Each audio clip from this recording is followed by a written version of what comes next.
అండి. సర్వేజన సుఖినో భవంతు. అందరూ బాగున్నారని ఆశిస్తున్నాను. ఇవి మా గార్డెన్‌లోని ప్లాట్‌లో కాసినటువంటి బీరకాయలండి. లాస్ట్ టైం నేను వీడియో షేర్ చేశాను కదా! చిన్న చిన్న పిందెలుగా ఉన్నటువంటి బీరకాయలు. అవి ఇలా క్రాప్‌గా రెడీ అయిపోయాయండి. We are so happy. Last time వేయలేదండి. ఈ ఇయర్ వేశాను బీరకాయలు. క్రాప్ చాలా బాగా వచ్చింది.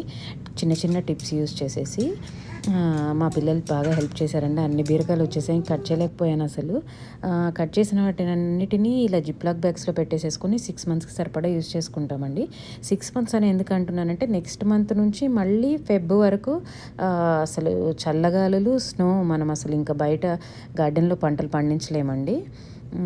సో ఇక్కడ నేను దోసకాయ ముక్కల్ని 2 ప్యాక్స్గా డివైడ్ చేశాను. ఒకటి సీడ్లెస్, ఒకటి సీడ్స్. సీడ్లెస్ మంచిగుంటాయా, సీడ్స్ మంచిగా జస్ట్ టెస్టింగ్కి 6 మంత్స్ వస్తాయా లేదా అని చెప్పేసి. యాక్చువల్లీ సీడ్లెస్ తింటేనే మంచిదండి సీడ్స్ కంటే. నాకు ఒక డాక్టర్ అడ్వైస్ చేశారనమాట, సీడ్లెస్ ఈజ్ బెస్ట్ అని. సో ఇక్కడ ఇండియన్ షాప్లో దొరుకుతాయండి, బట్ హాఫ్ కేజీ 264 రూపీస్ పడుతుంది. ఇలా క్రాప్స్ కొంచెం ఎక్కువగా వచ్చినప్పుడు వాటిని అలా డీప్లో పెట్టేసుకొని ఏదో కొంచెం మనీ సేవ్ చేసుకుందామని.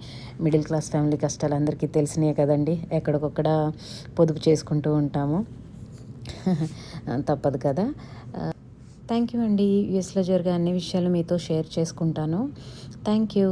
Subscribe my channel.